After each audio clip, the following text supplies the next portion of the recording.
Following total atomic annihilation, the rebuilding of this great nation of ours may fall to you. That's why we here at Vault Boys WV will take you on an oral tour of the beautiful state of West Virginia.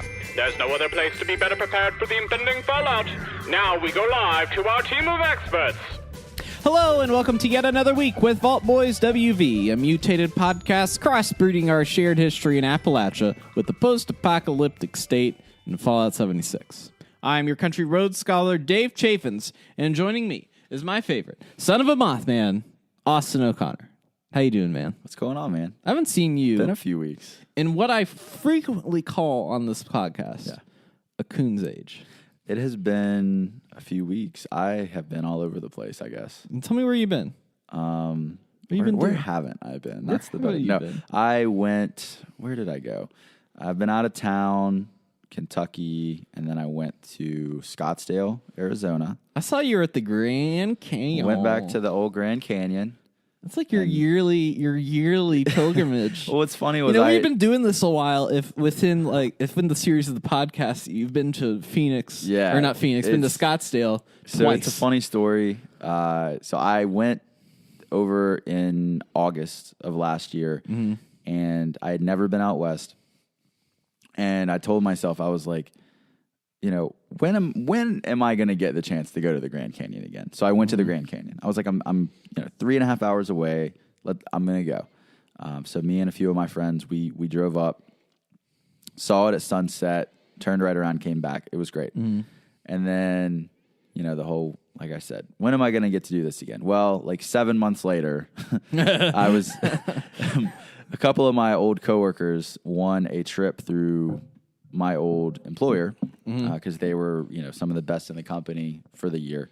So it was an all expenses paid trip to Phoenix. And they asked me to be one of their guests. And I wasn't going to say no. So I was, the best part is though, that every other year they normally go to Cancun. And this year the company was like, no, we're going to Phoenix. So I got to go back to, I wasn't going to turn a free trip to Phoenix down though. Cause Phoenix is really cool. Like I've never been. Arizona is, to me, one of the most underrated states in the country. Now, there's a lot of states I still haven't been to, but of the states that I have seen, studied, tried to research, or been through, Arizona is one of the most beautiful. It's amazing out there. So is it just like the like landscape, or is it like the cities that are particularly? It is the landscape. I mean, you know me, so you know that I appreciate mountains. Yeah, you like looking at some beautiful stuff. Yeah. So especially like Phoenix is beautiful and Scottsdale is beautiful, and there's a lot of awesome buildings, and it's just very well developed. Are they like pretty well designed for like bike travel or like walking and everything? I think certain parts of it, from what I could see, not everywhere. I mean, there's a lot of highways, but when you're in Phoenix, it's just a big valley. So everywhere you look around you are mountains, like pretty far in the distance. There is a lot of open space for them to just keep developing. Whereas a lot of cities build up, it seems like Phoenix is up, but they're more so building out. They're expanding the city. It's very beautiful. Just so much to do there, so well developed. But as you drive north and you get out of Phoenix and you get going up, you gain elevation pretty rapidly as you go up through northern Arizona. And once you get to Flagstaff, I think on the highway we were over 8,000 feet elevation just on the highway. That's a big temperature difference too. Oh yeah, we left Scottsdale and it was in the 70s, like at 7 a.m. And it was in the 80s that day. But when we got to Flagstaff, it was like 40, I think. So definitely a big difference, but it's a beautiful state. So we were there. I was there for a few days. Had some fun. A lot of open bars. Oh? I think you saw the... Yeah, I retweeted. You can go on Twitter, and I saw a video of you. There was a band playing, and you were like shooting a video of yourself. It wasn't me filming it. It was my buddy. Oh, your buddy, Corey. but you were singing and hamming it up with this person. I was like, the vocalist. Yeah, I think the band's name was like Powerhouse or something like that, and they are from Florida, and they just travel and do these events. And they were really good. And you had high energy. When I hear the words open bar, typically I take. I'll just say this: I take full advantage of any open bar. That's I come the way across. I feel about free food. Yeah, similar. Yes, and it was free food too. So it's like it was the best of both worlds that night. I think I had 11 drinks, and I was just. You were riding high. I was feeling like, in the office, it's like date mic, prison mic, like all the different mics. Yeah. That was like open bar Austin. Like open bar Austin is his own. It's very different. Is his own guy. And I was up there and I was just singing and dancing along. Yeah. And the vocalist, I guess at one point, she saw that I was really getting it out there. You were with it, yeah. And before the video you saw, before that, she hopped off the stage and pointed at me while she was singing and came over and danced with me. Oh, that's fun. And that was when I think that's when, like, open bar Austin really came out. It was like, right okay, now I've been recognized as a power player in this situation. Well, the guitar player literally between one of the songs points at me and my friends and goes, "These people know how to party right here," which I wasn't sure if I should take that as a compliment or not. Yeah. But I went with it. I was like, all right, he thinks we can party. I can't let him down. So from that point on, the rest of the night, it was, I acted a little ignorant. A little ignorant, but it was fun. The video was evidence that I was. Well, you looked like you were having a good time. You didn't look like it was fun. The reason I retweeted that because it looked like that you were. It looked like in that video that you were just having fun. I was. It didn't look like that you were open bar Austin. With 11 Here's drinks. the thing: that open bar Austin is still very much coherent. Okay, I wasn't like you were out of my mind. No, I was still very much coherent because, as you saw, I was singing the words perfectly. I didn't miss a beat. I was still coherent completely. I was just having a good time. Now, typical, normal, everyday Austin might not get up in front of a couple hundred people and dance with the vocalist of the band. But it was fun. It was a good little vacation. I needed it. Fun. I needed a little It was, a little 4 or 5 day vacation. Flying's not that much fun, but it was. We had some turbulence both ways. Are you afraid of flying? I don't mind once we get in the air. Okay, so I don't like takeoffs and landings. Taking off isn't honestly as bad for me as it used to be. Landing is my least favorite. I don't like landing because you can't see what's in front of you, and no matter what, I've flown a lot, and every time it always feels like you're going way too fast when you hit the ground. And you hear like the they're pulling up all the flaps and everything. And they're slowing and it down. just like it never have I. It's like you're pressing the imaginary brake. Yep, I was gonna say I'm always like my feet are like pressed down in the floor, and I'm like gripping the seat, like trying to press the brake. It's like you're the driver's ed instructor. Yeah, when we landed in Phoenix, I guess we had a plane that was a little more rattly on the inside, and we all were looking at each other like, "Are we about to die?" Because it was like. Like all of the compartments with the luggage were just rattling like crazy all the way down the cabin.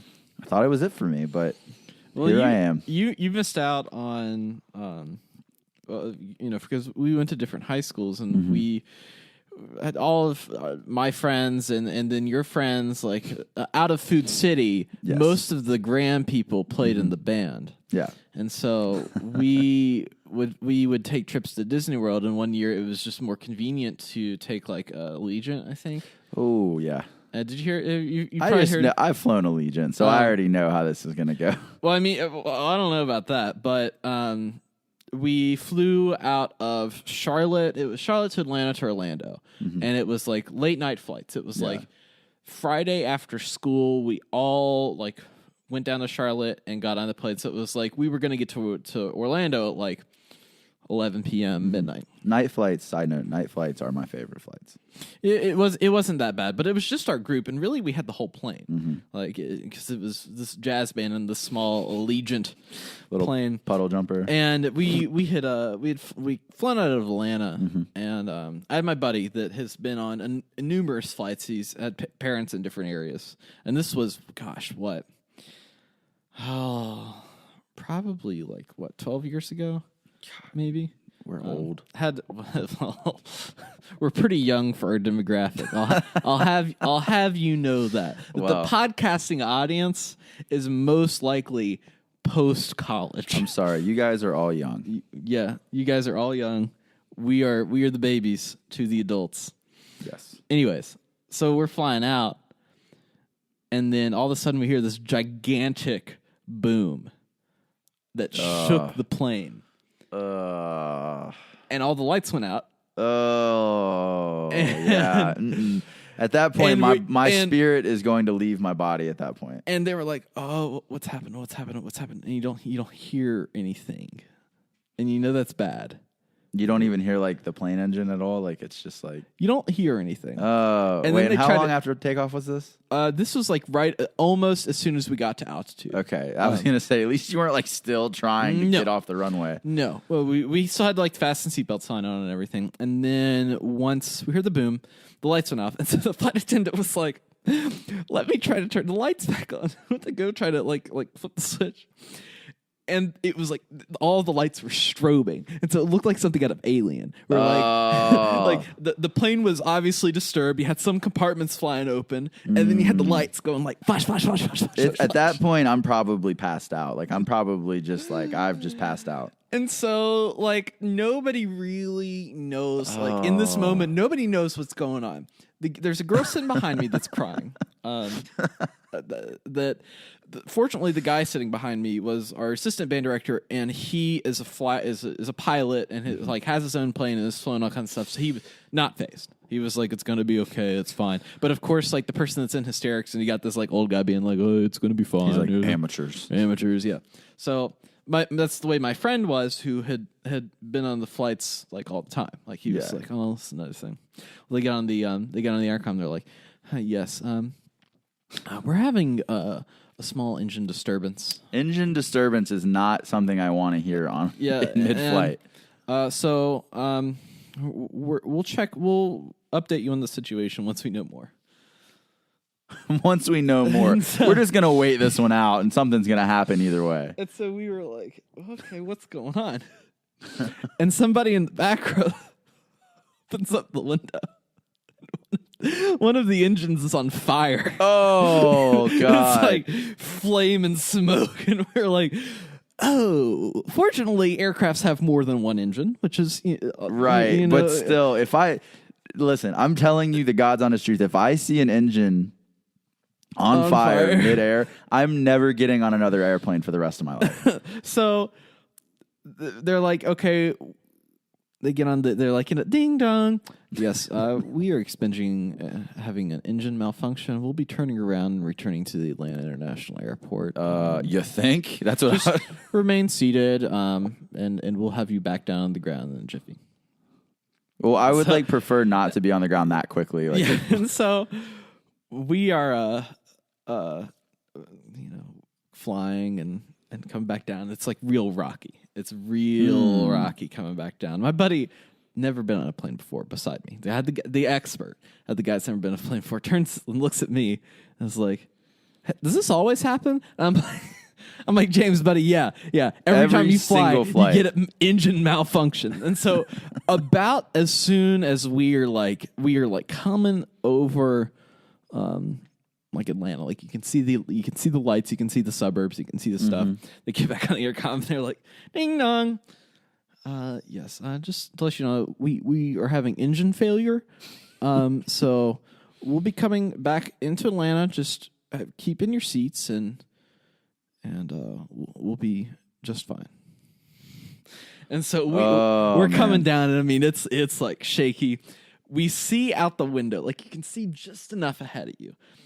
All of the fire trucks for the entire airport are like lined up. Oh, that's a great feeling. And so like we're coming down, and these fire trucks have managed to pull in at the right time, so that they're right along with us, and they're like riding along with their hoses. It's like something out of Fast and the Furious. Like they're like hosing down the engine. They're getting all this stuff. And you know what the most we landed. And they were like, we're going to get you set up into the flight. Yeah. But the most disappointing thing is we did not deploy the rubber inflatable slide down the side of the plane. That is, oh man. That's the most disappointing part. You know what? Landing a plane like that, though, that is like one of the very few instances I am okay with someone clapping when the plane lands. Oh, we all clapped. Everyone clapped. That is one of my... Everyone clapped, and everybody was like, oh, my God, thank you so much. And the pilots were both, like, covered in sweat. They're they're probably like, oh, well, we weren't sure we were going to make that. Right, because at that point, you still have enough power to keep yourself in the air, but you also, like... Planes intentionally are meant, like, unless there's, like, terrible disturbance, your engines are there to keep you going. Yeah. At normal, like, if you have speed, you can glide down anywhere. That's how, what's-his-face, that Sully fellow in New York, that's how he landed that plane in the waters, just because of the way, like, wings are designed. Like, if you hold a paper by the end of it and you blow on it, like, the back of it's going to go up. Yeah. That's just how things work. Exactly. So I kind of knew that, like, in my head. That's like that's what I was piecing together. So I was cool. I did not cry. You don't need a lot of power to land. Yes. Like, it's just... If you mess the landing up, there's no correcting it. And everything was in such a state of confusion that, like, you didn't really have time to, like, react other than be, like, hyper aware of everything happening in the moment. I would be, like, live tweeting it now. I'd be like, oh, they said engine failure. Not good. Oh, but yeah, that pilot took care of us. I have never been able to sleep on planes. So I took Dramamine. Not because I was feeling sick, but just because I wanted to knock out. And I woke up with, like, my face, like, right in the random dude's ear that was next to me. But he was also knocked out, luckily. But I had to knock myself out because I was nervous, just because the turbulence on the way there, on the way back, I was like, I'm definitely taking something. Yeah. I watched... I finished Umbrella Academy on the plane. Did you finish that up? I was definitely... I finished that up this week. Yeah, It's really good. Anybody that hasn't watched it, definitely watch it. I'm just impressed that Gerard Way has been, like, writing graphic novels for years. Yeah. And then went on to executive produce. Oh, absolutely. And that's the thing with him is, like, I mean, I'm sure you're with me, like, My Chemical Romance was everything for me. We were in that microcosm. Yeah, it was like 6th through, like, 9th grade. What was it? 3 Cheers for Sweet Revenge, and then The Black Parade. Like, both of those albums. The Black Parade still holds up as one of the. It is probably the. I will go on. Let me go on record. Okay, it's the best emo album ever. I agree with that. 3 Cheers for Sweet Revenge was also very good. It was just different. Yeah. It was definitely less polished. It was more like, we're getting into this now. Like, and it wasn't even I don't even think their first, like, real album. I know they had put out, like, EPs and stuff, but the Black Parade, they sat down, and I think it's even recorded, that they sat down and they were like, okay, we want to make a Queen album. Yeah. Like, we want to make this, like, fanfare of an album where it's like, we're doing all this stuff. It's ultra dramatic. Because that's what they were good at, was being dramatic. It's in my top 10 favorite ever. I would say so. I would say it's up there. I would say it's like, if not top 10, top 15, absolutely. Yeah. But him, it's so funny because, like, I could see... Like, you could see his inspiration on that show. On the show, I was like, this just feels like My Chemical Romance to me. It feels like it could be, but it is... there's no, like, cringe effect to it. It's just, like, everything about it. I think that's why I loved it so much, just because I love his writing lyrically. So, like, I want to go back and actually read the comics now. Yeah. Because I know that, obviously, he didn't completely write the show script, but I know, obviously... The characters, the themes, everything comes from him. It's funny. So good. It's funny because I watched that and finished that, and then I started Doom Patrol this week, which is one of the original DC shows that they're doing on that DC Universe subscription. I was like, I want to try it out. I want to see if it's good. This Doom Patrol, it's Matthew Bomer as a dude that is, like, burnt up, and he's wrapped in bandages all over, and he has, like, a spirit. There's, like, this Elastigirl, but the problem is that she turns into slime. Like, she can't control her, like, Elastigirl powers. She just, like, falls into a blob sometimes because she's like, I don't know how to do it. Yeah. And then Brendan Fraser is a NASCAR driver, like Ricky Bobby, that gets into a car wreck, and all that's left is his brain, and they put him in a robot. So it's like Bicentennial Man Brendan Fraser, except he says the F-bomb a lot. And I was like, this feels so much similar to Umbrella Academy. Look it up. It's just like so obscure. Yeah, it's so obscure. And it was originally done by Grant Morrison, but guess who's doing the current run of Doom Patrol? Gerard Way. That makes sense then, doesn't it? I was like, I think what I liked so much about it was how subtle they were about everyone's powers. Oh, like, yeah. They didn't make, times it wasn't a superhero show. Yeah. In my opinion, it was about these people that had powers, and it was like, what would happen if, like, the dad in X-Men was a total, like D-wad. And you have to, like, at times, you have to figure out for yourself what exactly they can do. Yeah. Like, I don't think I ever completely figured out with Luther. Like, no spoilers, but he's strong. He's strong. And a lot of that came from another I won't go into, but it's like, what exactly... You know what I mean? Like, yeah, compared and to, it's like even now, like, and I know just as much about Ben's powers. It's like that he's got these tentacles that come out of him, but what actually is that? And this is the last thing I'll say because we've gotten way off. We have when we don't see each other for we so have a lot long, to talk about. We have a lot to talk about, which I'm sure a lot of our listeners engines have watched. Exploding, turbulence. I'm sure a lot of our listeners have watched Umbrella Academy and probably know what we're talking about. But my favorite, like, I didn't think at the beginning of the show I would like this character, but Klaus, I think Klaus was is my the best character favorite on that character show. on the show. 100%. And there's 100%. so much more I think that we are still going to learn and see of him. He'll have an interesting arc, I am sure. He is the thing that makes that show really work. Yeah. He's what takes that to the I've next already level. seen that people are like, why don't you do a Klaus and Ben spinoff like that predates the show of like how he got to where he was? I would definitely watch that. To see the crazy stuff he's gotten into. He is the best. He has the best lines of the show, but by far, and he has one of the coolest powers. Like it hasn't been like 100% explained. It wasn't or even explored. like you didn't even see what he could do really until the very last episode. Yeah, and that was like, oh my god! Like when it clicks, you're like. But yeah, I think him and then 5 were my favorite too. Just because like 5 being an old man in a young man's body, I thought the actor was really good. I thought that it was impressive. He was believable. I thought. I'm just excited to see what they do in season 2 because I'm obviously. Apparently, I read that they're going to have 8 seasons. That they have already figured out the plot for the show, and they will have 8 seasons of that show. That's pretty cool. They said that they are having 8 seasons of the show on Netflix. They had already decided. And he started those books. He wrote 2 volumes in 2009, and he released them. And then once he got word that like they were making the show, he was like, maybe I'll write a 3rd volume, and started on that. And now he's like, okay, I'm gonna have 8 volumes of the comics, and they're gonna be different from the show. It's gonna be the same premise and some of the same plot points. Yeah, but I'm gonna have the graphic novels and the show, 8 volumes, 8 seasons. That's cool, though. Which I like things that have a definitive ending. Yeah. So he definitely knows.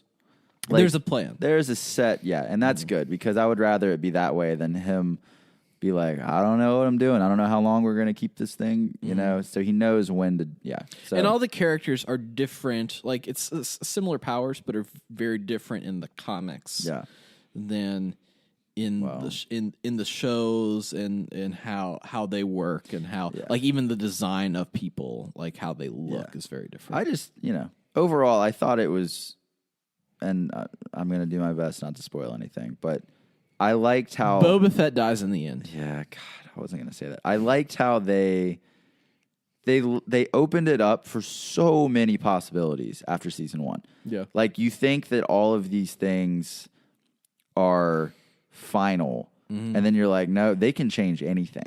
Yeah, they've alluded. There's a line in the comics that they pick up on that is out there, but is its own plot point. I'll tell you about it after. Okay, we'll talk about it. Let's get into Fallout. I feel like that's in the post show. We have gone way off the rails of Fallout. Well, with that, we will move into our next segment.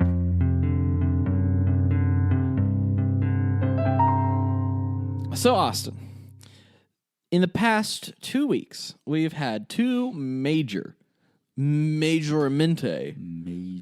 updates to Fallout 76. Yes. Introducing the Nuka-Shine quest line, as well as brewing and distilling beverages. Yes. And the new limited time event, Fastnacht Parade. Have you had a chance to play any of this?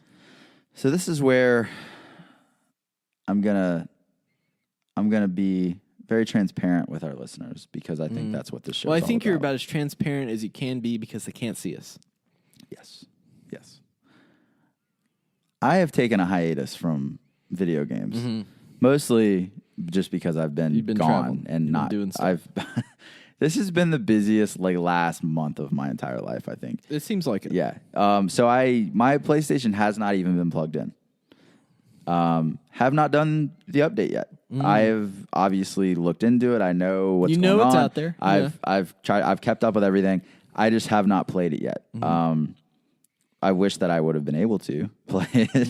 I've been waiting to. I think tonight after I work out, I'm gonna finally go sit back down and get it and play it and get into it. But I have definitely looked at what other people have been doing and see and enjoying and all of that stuff. So it's been fun. I'll start with the Fosnot Parade. I think it's a really interesting event. I had an episode with Greg last week where we talked about it. And the way it functions in the game right now is since it's so limited time, people want to participate in it. And it almost has this like very similar community aspect that Fosnot is supposed to be, where it's like all right, everybody, winter's over. Let's all come out. Let's all see each other again because in ye olden times, like Christmas was a reason to like, and this is like before the Roman Catholic Church. It was a celebration to like something to do in the winter because everybody lived in like far away and they didn't have these cities and they didn't have this stuff and they were like, okay, we need to have a community celebration in which we get together when it's like freaking cold. So Fosnot, in that sense, is a similar celebration, like bringing in the spring, but it's warm and we can all come back together now. It's like starting to get warmer. We want to notice it, right? And it serves that similar purpose.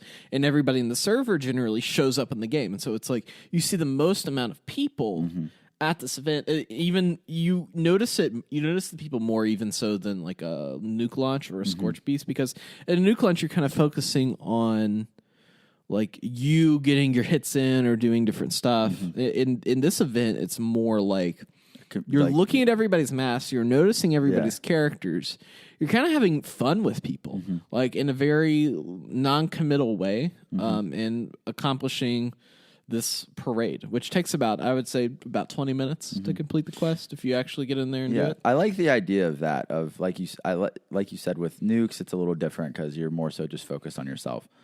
I like the idea of having more events like that where it's going to bring everyone together and you get to, because I think that's been my favorite thing about the game is meeting people online and finding out, like I don't know if I told you this, I met someone. Oh my God. Are you getting married? No, not like that. I met, because I had played with a few people I had met in Watoga and ended up actually, like, we chat all the time, like pretty good buddies now. But I joined his party one day, and there was a girl in the party, just a random person who was originally from here. And we had several mutual friends. She had grown up here, a lot of mutual friends. And I was just like, what a small world that I'd met this guy, and he's, from Illinois, and all these other people from New York, Florida, I think England, like all over the world. And this girl ends up in this party and had grown up here and knew where everything was, where I lived in Huntington and it's just there's similar people. Yeah, I think that's what I love about being able to just interact with people is just, I don't know. Every interaction I've had on Fallout thus far has been positive. So yeah, I think and it's interesting, like your personal story and your connection to that world and to the nature of the game is non-competitive. It's just like, and that's the thing. Everyone seems to help each other out. Like, my buddy Rob, like anytime let's say we were doing a quest or doing an event and something happened, I was out of ammo or this or that, here, man, here's this, help it. And like vice versa. Like if I had, everyone just seems to be like, like I'll help you survive. I'll help you out. We'd help each other with camps and stuff and food, water. That's what the good thing is. There are still a few a-holes out there that are.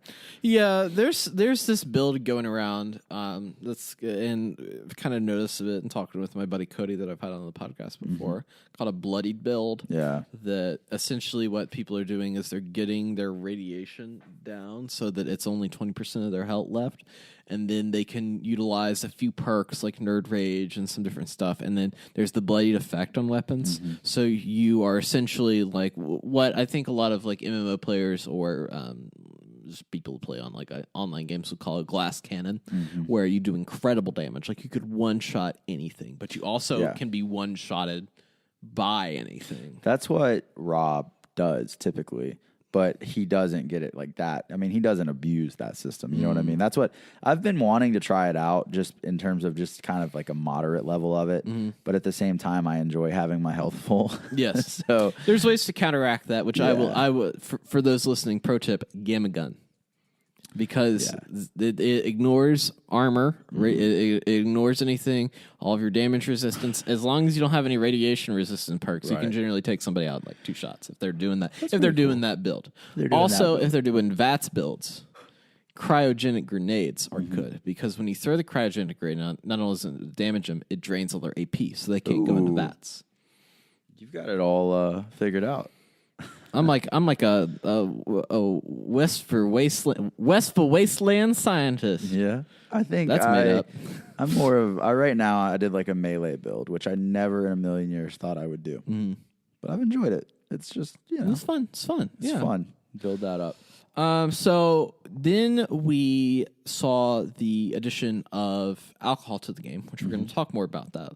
But you haven't gotten around to play that yet. But I was surprised that a lot of those quests took place around a fraternity. I love that. I think that's hilarious. Like fraternity based, and you go up there, and it's like these like idiots got together, and they were like, "Oh, dude, it would be totally awesome if we mix this and that, and everyone will get so drunk." Oh yeah, that is. I would expect nothing less. Which reminds me of me being in a fraternity and making mixed drinks in coolers, and like the recipes were written for like go to Kroger, get like how much pink frozen lemonade do we need? Buy 4 cans of it and just dump it, and then get 3 citrus vodka and dump that. And are you talking about the type where you literally just open the full cooler and just dump everything and then just mix it up? And then you get a big old spoon. Those were the best, and man. you mix so it up. bad, but like and they always so had good. terrible names. Yeah, like what was Jungle Juice was the one. Oh that, like, no, always. we had a name that was called the Pink Puerto Rican Panty Dropper. I like that way better. And that's what we that's what we served at every party, and it became like. It started out with an actual quality recipe because we started with tequila. Yeah, that became a thing, and there was one person that knew how to make it, and then I knew how to make it. Yeah, and I continued with that one person's with his idea, but then these young guys got in there, and they're like, "Nah, man, you got to add this. You got to do this. You got to do too much." They did too much in multiple different ways. Like less is more is the way I feel like. Well, and then they started like adding in these like flavor profiles that didn't gel. Yeah. But then then they call it the same thing. And so whenever we'd have parties, people were like, "Yo, do you guys have the Pink Puerto Rican?" Pink Puerto Rican, the triple PD. Well, and the reason we called it the Pink Puerto Rican Panty Dropper is because the guy that made it was Puerto Rican. So it's like, hey, but it made sense when he was in college, but once he was out of college, it didn't make any sense. I remember the nights though at the old house I was in. We would have some nights it tasted way better than other nights. It was very hit or miss. But it was, if you're having 30 or 40 people over, it's way easier to do that than be like, well, let me buy like 7 cases of beer and do that. Like Have you ever been to a trash can party? I think maybe. I don't know. Maybe not. A trash can party is where everybody brings alcohol or anything and they dump it in the trash can, and it's anything. And everybody drinks out of the trash can. Oh, God. That sounds just like I have a hangover right now just hearing you say thinking that. But I'm like God. these quests and like the state of the houses, like there's like beer cans everywhere and cups everywhere. This is what you would expect to see like the morning after a party at a frat house. It is. It is. And I have been there when like I try to walk on the floors after party and like I am wearing flip-flops. And one time I was hungover. I tried to step my foot down, and then I went to go take another step. My flip-flop was off, and my bare foot was on the sticky floor. Oh, no. And I still had that feeling stuck in my head. Oh, that's the worst, man. We always joked that we were going to get pledges in the fraternity. We were like, because that was part of it is everybody would come back and clean up. And we were going to get those little... they're like little slippers that have like mop brushes. Oh, yeah, just walk around. Everybody just walks around. You'd be good. That'd be a good idea. Yeah. Just drop your feet down in the mop bucket and just go skating around. Yeah. I remember it was called the Blue House, and one of the guys that lived there, Caleb, I always just crashed there on the couch with a couple other buddies. And it never failed, no matter how late we were all out. Caleb would be up at like 6:30, 7 a.m. mopping the living room. Like he could not stand it. Oh no! Which I don't blame him. It smells a certain way.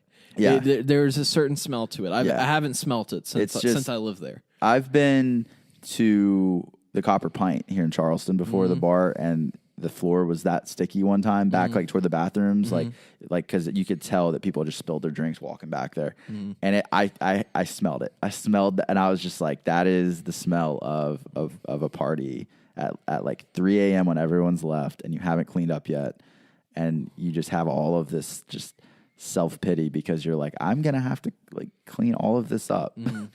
But yeah, we used to have like mini coolers with like the little like faucet thing at like whatever you want to call it, where you could like just you would at like a pour football. it. Like a football game. Yeah, like you could. It was like just a little knob at the bottom. You could pour it out into your cup. So we would have like 2 of those and mix up stuff. And obviously, people would miss their cup and spill it everywhere. Right. There were certain rules, and it's probably changed. But there were certain rules to serving alcohol at a fraternity house. First of all, we had to follow like chapter rules. Yeah. And technically chapter rules were like, you're not going to have an event where you're serving alcohol to minors. Yeah. And so we had the opportunity to work, since all of our housing was on campus, like it was like right in school property, that we could throw parties as long as they were sanctioned by the Virginia Tech Police. And we were one of the first fraternities, and I worked with the police getting together and setting up some ground rules for what it would be. Because, like, ideally, the police want to know where the parties are. Yeah. Because if there's an issue, they want to be able to be there and come in. And then they were like, okay, number one, we want to be able to have the ability to come in at the party at any time and just, like, hang out. I was like, okay. Sure. What do we need to do? Like, what do we need to do? It's like, well, everyone has to be ID'd at the door. It's like, okay. And you can't serve alcohol to minors. It's like, okay. But, like, you could have a bar. Essentially what they said and what we nailed down is you could have a bar area. Yeah. Because you know there's going to be underage people and trying you to get could into the have party. drinks prepared for people. And if a minor happened to steal a drink from you, It's not on you. they stole from you, they Yeah. broke the law. Right.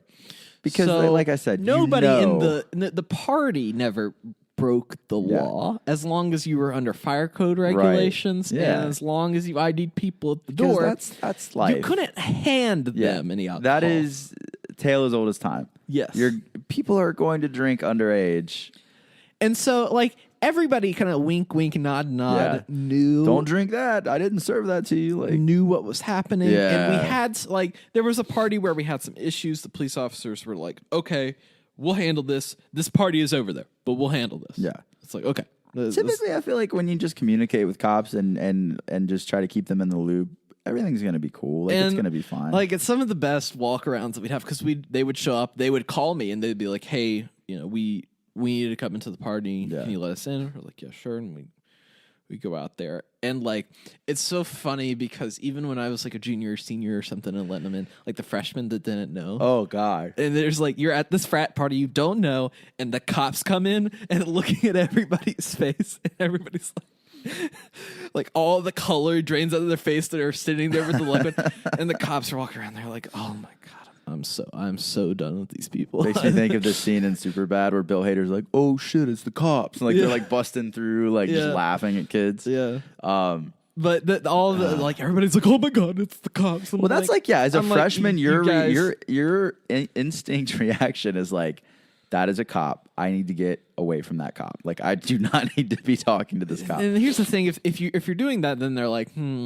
yeah, something. You have to act natural. That was though my favorite thing about when I turned 21 in Huntington. Yeah, we would be at these parties, and you were there. Yeah, for well, that's what I was going to bring up. Was it reminded me the way that the fraternities are set up. It's kind of like all on a hill, and it more reminded me of the fraternity party, the one fraternity party that I went to in Huntington when I first moved here. And you were like, "Hey, let's come hang out. We're going to go to this fraternity party." I was like, "Well, I'm not doing anything tonight." This was before even Selena like moved in with me. I was like, "Well, yeah, sure, I'll go up there." And they're on each side of Fifth Avenue. They just line like a whole block.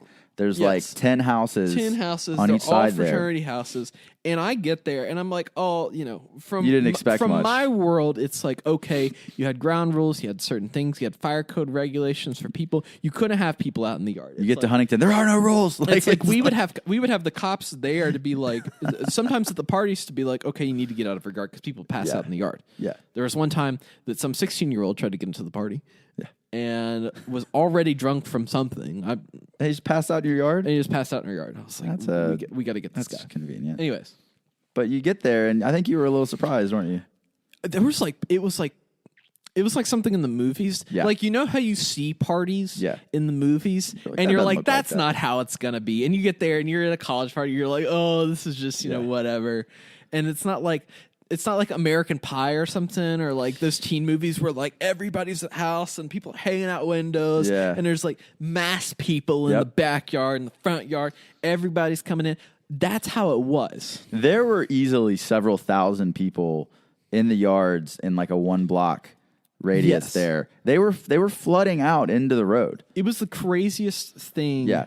And it lasted for us we for went, about we went half to the hour? gas station and we got I think we got Twisted Tall Tea. Boys. I got Twisted Tea. I You remember got getting Twisted Tea. I got like Coors Light or something. Yeah, Twisted Tea is still my jam. But I remember we got there, the music's blaring. You experienced, and this is, I'm not exaggerating, you experienced history at Marshall. Because after that night, they shut down the frat house parties for the whole year. Well, it's so funny because we were walking around and I was walking on these people's houses. I'm like, they just have their house open. You could just like run in here and steal shit. Like you could just go in, steal whatever you wanted or walk around. Everybody's dancing on everything. Oh, it's like, everywhere. Like there were people up fraternity on has a fire truck parked in their yard. And they were like on the ladder, and they're like swinging dancing off of it. Like I wish that I still had that. I still had that video. It was pretty I'm wild. so sad that I changed phones. I think I still have it somewhere. Maybe I can like send it and we can put it up and let people see. But my favorite part was like, obviously we were over 21 at this point. I think we were like 22 or 23. We were probably 22.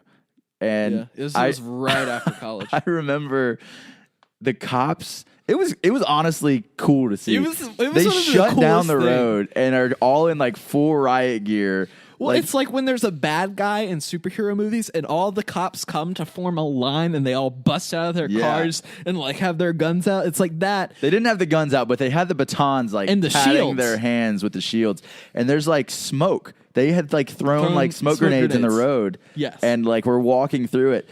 Well, we're all just standing on the porch, but it was so funny to see the underage kids just dart. They were gone. They were like, running through the houses, like going out the back door. Ants. We're just sitting there, like sipping our beer, like, "Hey guys, we're 22. We're good. Like we're not underage." I don't think it's at that point where if you look like if you were not running from them, they're like, "Oh, they're good," and you don't look belligerent. Mm-hmm.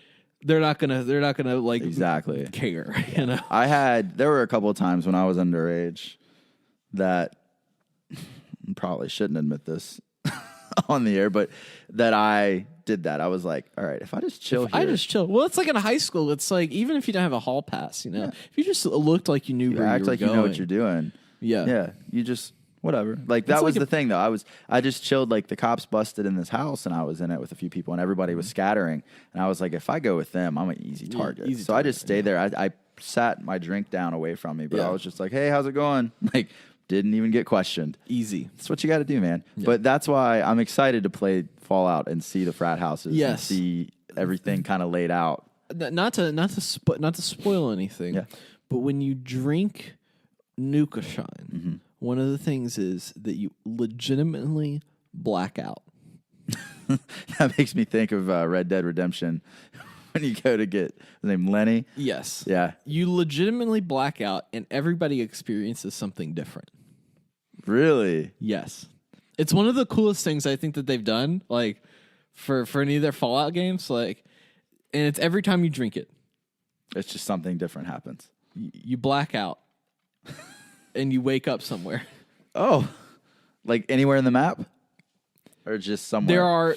There are like accounts of people waking up in places they're like, I woke up naked on a billboard, or like I woke up in this like cabin in these hills I've never been to in the entire like people are just like, well, that's gonna be fun. Yeah. I'm gonna have to try that tonight. Yeah. So they had that update. They had everything with that, and they improved some of the heavy guns, which is nice for me because that's what I use.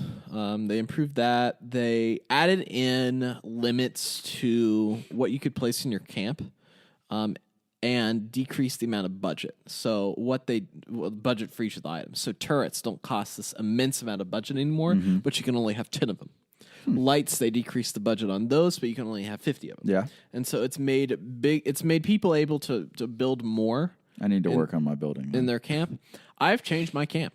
The squat and gobble is dead. Well, your sales were down because of my business and let me tell you what is in its place.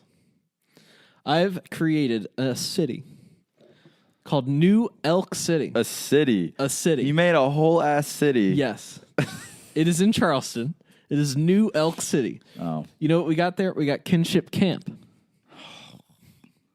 That's where you do all of your like crafting, all of your like little stuff. I've got a bunch. I've got 3 bungalows. 3 bungalows. I've got a moonshining tent. Okay.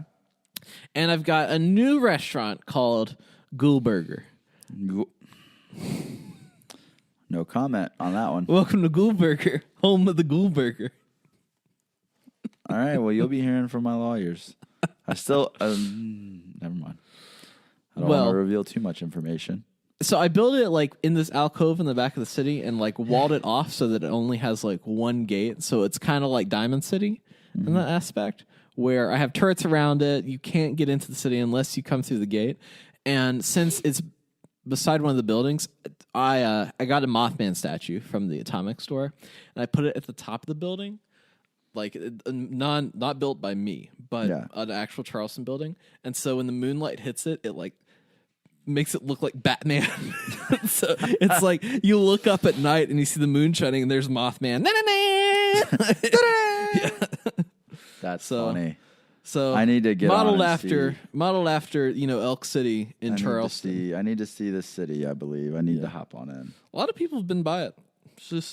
It's casual. It's been a community thing. It's community. Do you have a speakeasy? No, just my favorite word. Speakeasy. A speakeasy. No, it's not like Riverdale. No, I've still not watched it. Yeah, well, you need to get up on your team drama, man. One day. I'm back. I told you, I'm on Entourage now. You're on Entourage. You're rolling through these shows. I'm going back in time here. Yeah. So that's kind of what I've been up to. I've been trying to perfect my build a little bit of getting better at heavy guns, right? Which is I'm kind of moving around some stuff so that's more feasible because everybody has a melee build, and so everybody's just going to be running at each other once survival mode comes out on March 26th. So that's the next update. That's next week is the full PvP mode. It's been a long time coming. I feel like they've been talking about it for so long. Yeah, I'm glad they took their time though. I'm very interested in the moonshine aspect though. Yeah. There's of everything. more in the story, which I will save for our next segment, which we will get into right now.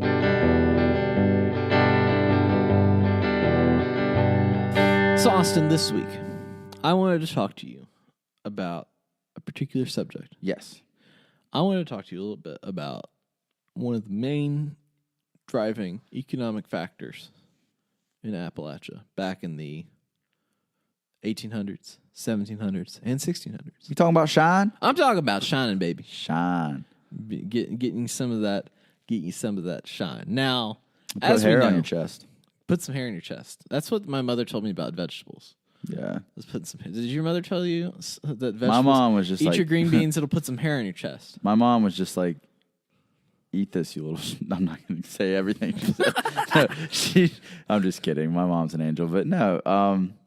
I was just told you won't play your video games unless you eat your vegetables. Unless you eat your vegetables. She took that route rather than. See, yeah, I did it as I was told, but and it definitely put some hair in my chest, and I think that's now I've got some hair in my back. Yeah.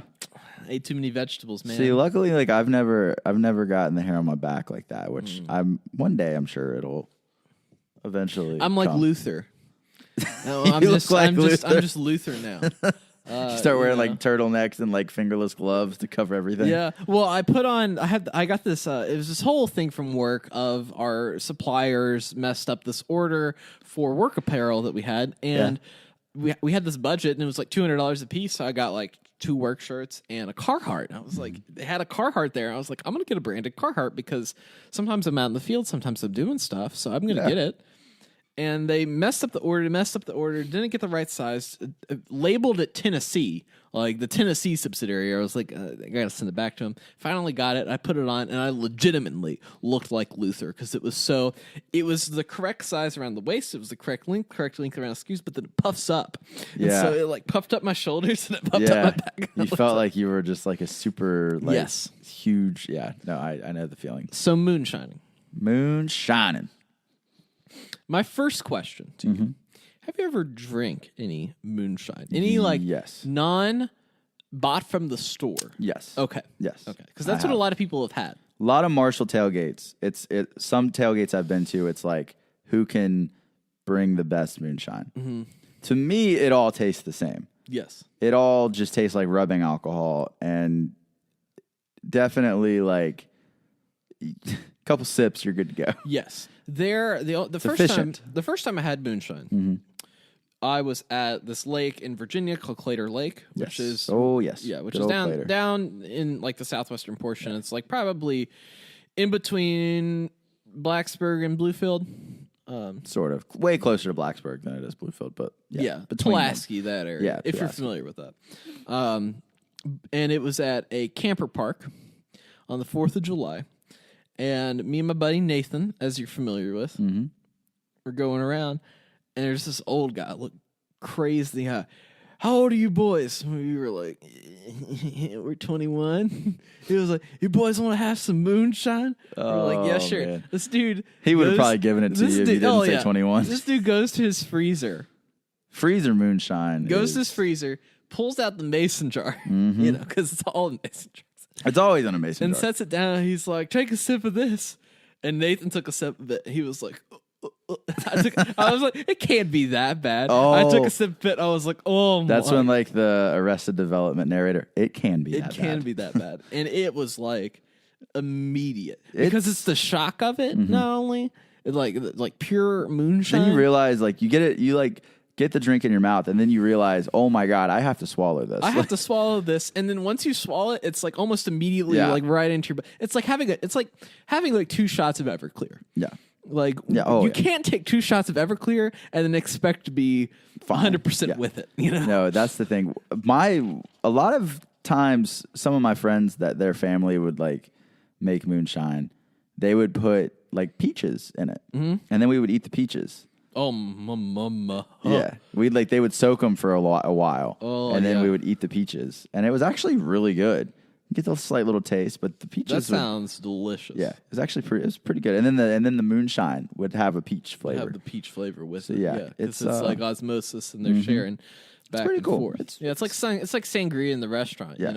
All the fruit's more alcoholic than the actual. It definitely was my preferred way to consume moonshine. And that's the way I think it's mostly sold in stores now. Is that you're getting like apple cinnamon moonshine, and it's in this little jar. And but it's just so like diluted down, like you don't even really. It's not as strong. You don't even particularly care. Everyone at some point in their lives needs to try authentic moonshine. Yeah, It should be like a rite of passage. I had a moment in college where they brought it in, and they had little like.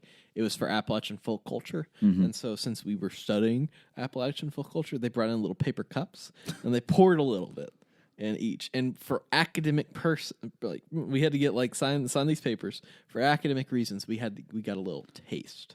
That's pretty like cool. The most minuscule amount of still enough to probably make you like your lips pucker up and you like. Oh yeah, it was not a pleasant experience. It wasn't like and it wasn't even enough to do much of. It was just like, enough for you to be like, that was not pleasant. That was not pleasant. No. Yeah. But moonshining itself has a pretty deep history. Yeah. In Appalachia. That's an understatement, I think. Yeah. The Scotch Irish people had this recipe that they brought, because most of our area and the settlers were Scotch Irish people that came and settled in the colonies, and then the colonies were mostly English controlled, right? And they didn't like the Scots very much, and they didn't like the Irish very much. If you watch the show Outlander, you'll most likely know. I think in the 4th season they were actually in the Blue Ridge Mountains. They go from Scotland to France to, I think they go to Jamaica, and then they're like, okay, it's a bunch of Scots like trying to figure out where they want to live, and they're like, okay, there's time travel into it, but they're like, plot twist. Yeah, plot twist. So they brought this recipe in the 1700s called, Usi Betha, which I totally butchered, I am sure, for those of you that know Gaelic. But the Gaelic meaning of it was the water of life. The water of life. Which later on in the 1700s, they shortened it into what we now call white lightning. Have you ever heard moonshine been called white lightning? A time or two. A time or two. Yeah. Well, so back in the day, as you know, like planting crops in Appalachia is not unless you're in probably the southeastern part of the state, you're generally not going to get a massive amount of yield. Right. And then transporting your crops back in the 1800s, like you didn't have a necessarily like open way to do that. So it became much more lucrative for people to plant corn and rye and different grains, and then convert it down into moonshine because that, like at its price, sold for more, and then they would be able to transport that, because then you're just transporting these gallons in a wagon, rather than like, the amount of yield for moonshine on a wagon is much more expensive than the amount of yield for just like, here's a bunch of corn.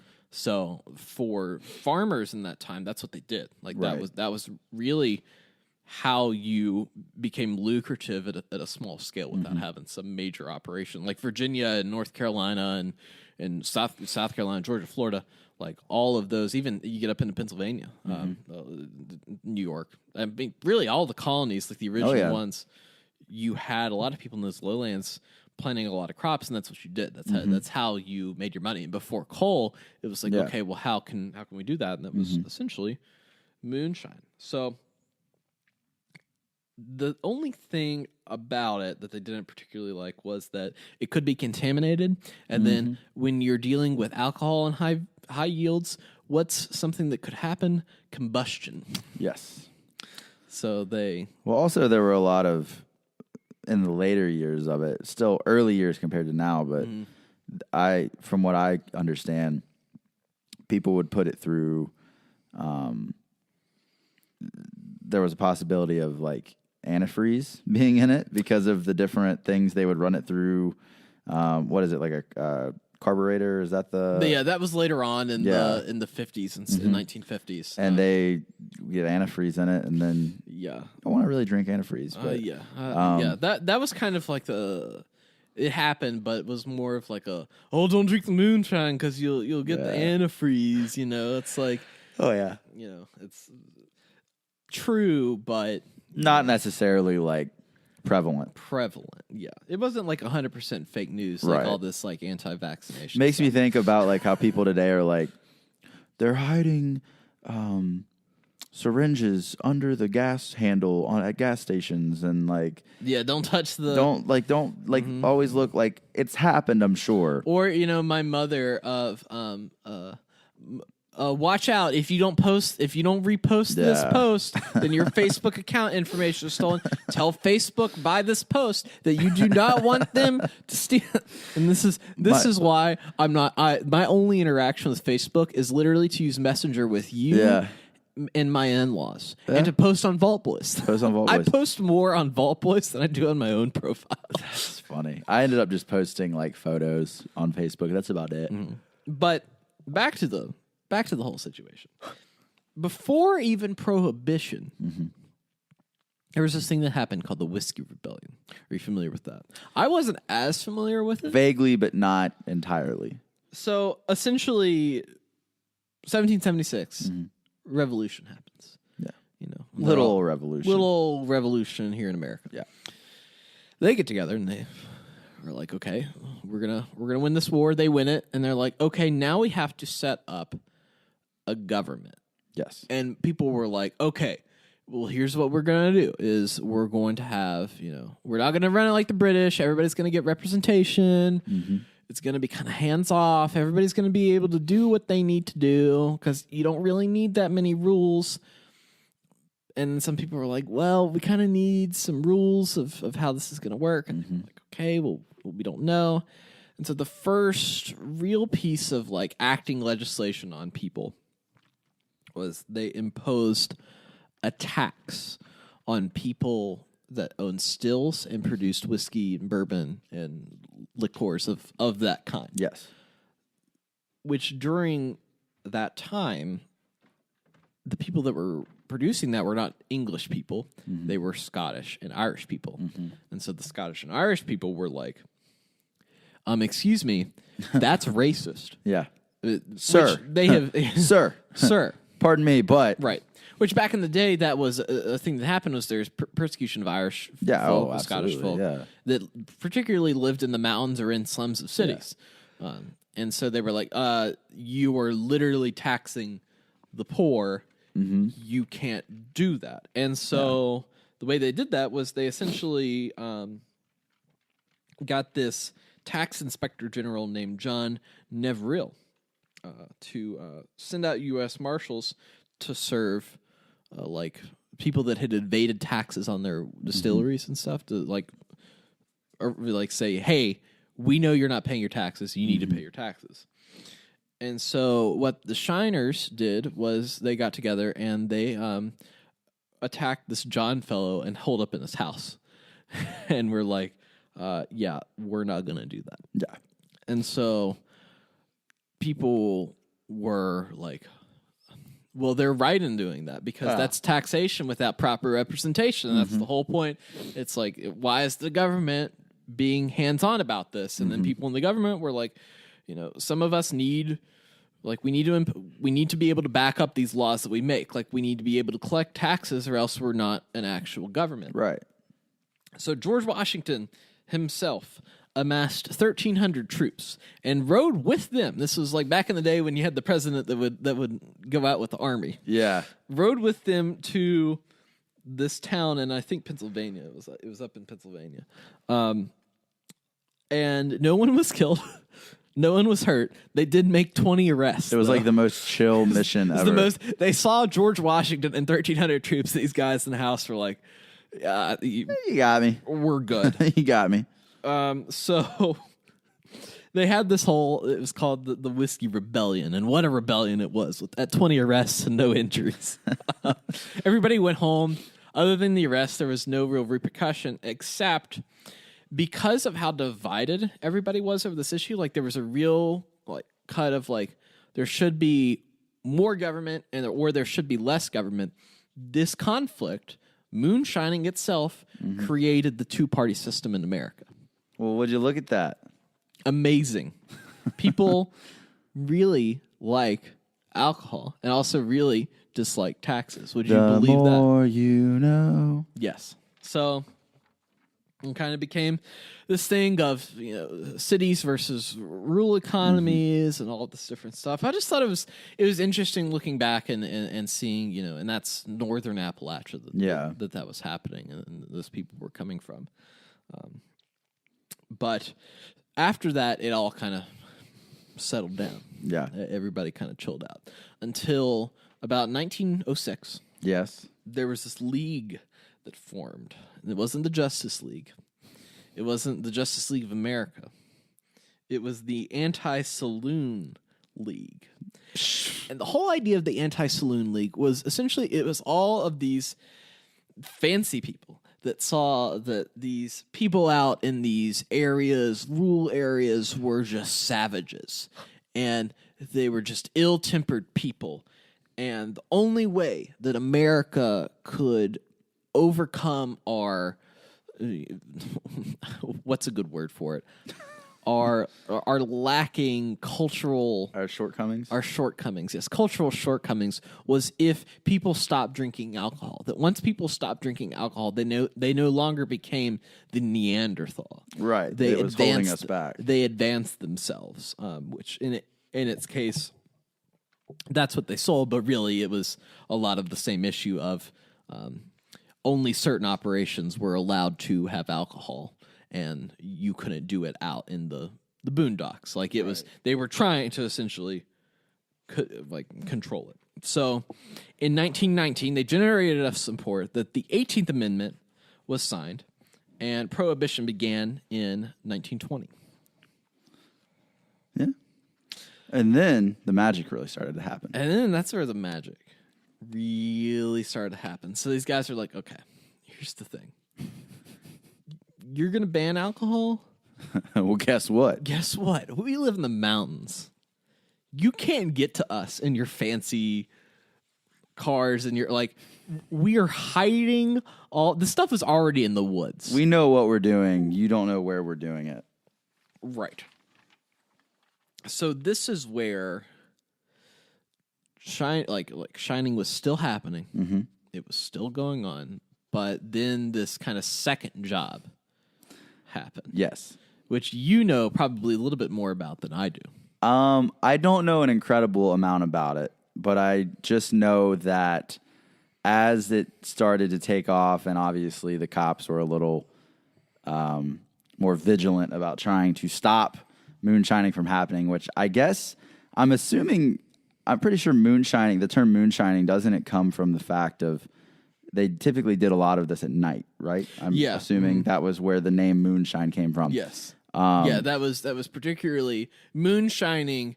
Really wasn't a popular term or phrase until Prohibition. Right. Like you didn't have people that were shiners. Right. Like you didn't. They were just distilleries and brewmasters and what have you. Like it was just a normal profession. I guess as the cops started chasing them and everything started to heat up, they would soup up these cars to be basically, supercharged. They look fairly normal on the outside and then be like supercharged on the inside.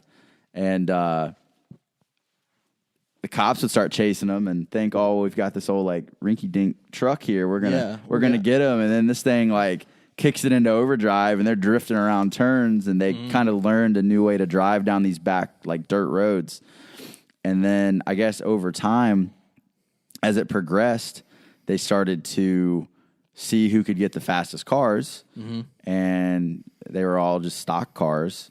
And they would start to race. And they would start to do stuff. One of the things that I found interesting in doing a little bit of this research is they, as you said, were inventing new ways of driving. Mm-hmm. And they invented this move called the bootleg turn. The bootleg turn. Which essentially is the turn that you can, in a very small space, turn your car in complete reverse by, hitting on your brakes and, essentially, like you would a buggy at the store, cutting it really hard behind you so that you're in the opposite direction. Yep. Which, if you're ever at the Bougie Kroger on a Saturday, you kind of have to do because it's like Mad Max in there. Yeah. But that went on to inspire drifting, which is a popular way of racing in Japan. So what I'm trying to say is that without Moonshining, we wouldn't have Fast and the Furious Tokyo Drift. Yeah, exactly. But so they started to drift, and then as the years went on and racing started happening between the stock cars, I believe it is the National Association of Stock Car Auto Racing, Yes, became a thing, otherwise known as NASCAR. Yes. So thanks to Moonshine, we have NASCAR. Right.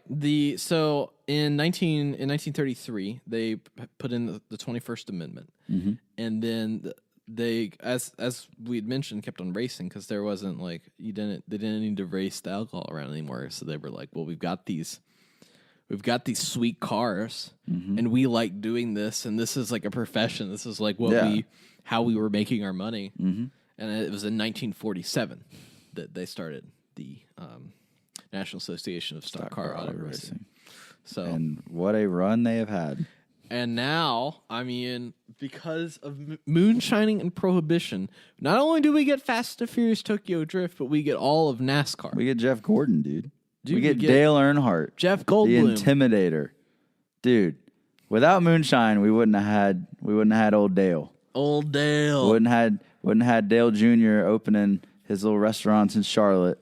Was it Whiskey? Is it Whiskey Rocks? Whiskey River. Whiskey River, yeah. Whiskey been Rocks there. was in Huntington. Whiskey River's not bad. Well, I always go there in the Charlotte airport, but I haven't been to like The actual the one? standalone. The one over in the, what's that Epicenter, I complex? think. Epicenter, Yeah. yeah. I like going there. I've been there. I've been I by tried to it. go to the piano bar. Selena went there on her bachelorette party. I was there Pretty sweet for a place. bachelor party. And we spent most of our time in Whiskey River. Yeah. I think, but yeah, so really when you look at it, I mean, Moonshining has played a very large role in history. It's like such a weird, like simple thing, but I don't know. I always was fascinated in like cartoons that it would always have like 3 X's on the bottle. Yeah, and it I always always had, wondered like, about that. triple X, and then yeah. I don't know if in your research, if you like had if it No. came up. I finally found out it was because, and this could be false. Everything I saw multiple reports of it being that they would distill it 3 times. That's how you knew it was the good stuff. So it was like 3 X's, like to signify moonshine. It's been distilled 3 times. It's been properly run through. So that's kind of cool, I thought. I think there's a lot of like cultural references and important just things in culture in general that you don't really realize the origins like that. Like, because that's really like any cartoon. It's always triple X. Like, and I was always like, I don't understand. I guess that's just, they just started doing that in cartoons and it means, but no. So yeah, I mean, moonshine is very important to Appalachian culture. It is. And people are still doing it. Yeah, it's still a staple of Appalachia. So I did some research. Did you know that if you own a still and you produce 100,000, no, not 100,000, you produce 1,000 gallons a week of moonshine, that you can make a payout of up to $6,000 a week? Dang. That's a lot. You want to start making moonshine? Dude, well, I've been on an adventure. Oh, okay. Started making my mead. Making your mead. Making my mead this weekend. So Okay. we got West Virginia honey, got some water, got some yeast, and now we're making some mead. How long do you have to like let it? You'll get the real experience. I'm about to go show you that after this. Okay. But it's 4 weeks generally. That's not bad. How much does that produce? I've got a carboy, so it's about 5 gallons. Wow. So it was in total for everything probably like $80 That's not bad. to get the ingredients. But when you are, I think we priced it out so that essentially each bottle of mead would cost us $2 That's not bad. for like a wine bottle of mead. Wow. Yeah. So yeah, that's pretty good. that's pretty good. But we're not gonna sell it. We're just testing the waters here. See how. Yeah. We're seeing how we're doing. We're doing I have a few friends that do their own home brewing, and they have worked at it and gotten to where they're like, we like our own like homebrew stuff. That's like what we're thinking about. And then there's no meaderies here in Charleston. Yeah. So me and Selena, we've got some plans. Uh-oh. We're working on it. Uh-oh. We're working. We're starting it small. We're starting small. You got to, Start humble the beginnings. journey of 1,000 miles begins with a single step. Humble beginnings, right? But if you, woohoo, I got a little puberty in there. So if you wanted to make moonshine, have a little paragraph here. Okay. Mountaineers traditionally use corn in making moonshine, which in the game you use corn and think razor grain, and then like for Nuka Shine, it's like corn, razor grain, Nuka Cola Quantum, some water, and the secret ingredient, which I won't I won't share what the secret ingredient is, but it should be fairly obvious if you don't know already. So they traditionally use corn in making moonshine. The first step was to spout the corn, then crush the sprouted grain and mix with water. This mixture, called the mash, was fermented in open barrels. If moonshiners had yeast and used it, the fermentation took up to 4 days. If they didn't have yeast, and if the weather was cool, fermentation could take longer, maybe 2 weeks. When fermentation was complete, the mildly alcoholic liquid, now called beer, was ready to distill or run off. The beer was heated in the still's pot or copper kettle to the temperature well below boiling, when alcoholic vapors rise from the liquid. These vapors were condensed back to liquid in the worm and coil of the copper tubing, which passes through the cooling water bath. So if you see it in the game, you can see the copper device and the coiled tubing. You can see some of these things. So each batch was typically run off 2 or more, 3. It's the 3 times, 3 X's, 2 or more times to get the maximum whiskey from the fixins. So if you want to do that, that's all you need to do. My favorite thing also that I learned is, as you know, a favorite of Appalachia in general is Mountain Dew. That's a big Appalachian favorite. And apparently Mountain Dew was originally... Well, they have a whole dental disease here called Mountain Dew mouth. Yeah. People drink so much soda. That is what and dentists refer to it as, is Mountain Dew mouth. They have so much soda and everything going on that it just, it's not good for you. But it used to be originally used as a chaser for whiskey, moonshine, for drinks. Like it was a chaser. So it also holds a little bit of importance thanks to moonshine. So wouldn't have Mountain Dew mouth. Yeah, Mountain Dew mouth. Take moonshine for it. Well, it used to be back in the day that if you were on Mercer Street, you'd see the prostitutes. Yep. That's how you knew that they were a prostitute on Mercer Street. That was always the rumor. Was that true? Is that like a real that thing? was 100% true. See? That was 100% true. What have you been out there doing? Dude, you just watch the news, man. You watch WVVA. WVVA. Like back in the day. I'm not sure if they publicize it now, but you can see them break them in. And I knew undercover officers that they would try to get them. Yeah. While they're out There's there. the random lady that just enjoys Mountain Dew. There's something with the ones in Charleston. A coworker of mine told me, but I do know that they're at the West Side Kroger, on the side street of the West Side Kroger. That's why I don't go to West Side Kroger after 9. I don't go to West Side really for much of anything, but Elk City I'll go to. Elk City, yeah, I don't really even. I know it's technically West Side, and New Elk City. Yeah, but yeah, I like I said, I picture some random woman that just really loves Mountain Dew in Princeton, just guys, I promise I'm not a prostitute. I just like Mountain Dew. This. I just like Mountain Dew. But yeah, you win some, you lose some. That's true. Well, Austin, that's it for today. Don't forget to email us your questions at VaultBoysWV. Check us out on social media at VaultBoysPod and tell your friends. The best way to support the show is a rate and review on iTunes, which we are always very grateful for. Side note, we have been breaching the top 100 on iTunes. And thanks to you all, have gotten 50 nice reviews. We would love more. We would love more. We don't care if you hate us. You can tell us you hate us. It's fine. We want to know. It's really the only way in the podcast world to get that feedback, because everybody. Yes. I don't have an iPhone. All of my services though that I connect to are all off of that iTunes brand. I personally am on the right team. I have an iPhone. Right. So I am on the winning team. You were on the sure. We'll call it that. Yes. But thanks to you all. I mean, really, we've seen a lot of great success here, and we're gonna keep on doing episodes and try to hit that weekly schedule and keep on bringing stuff up. Keep on hopefully growing. To continue on with the side note, this Friday we will be live on another Fallout show called That Fallout Show, which is one of part of the team appropriately named. Appropriate name. Which Fallout show? That Fallout show. That's what I say in my head. They have been doing it for a long time. They used to be called, now I can't think of it. They had another name for their podcast back in the day, and they did a lot of Fallout 4 coverage.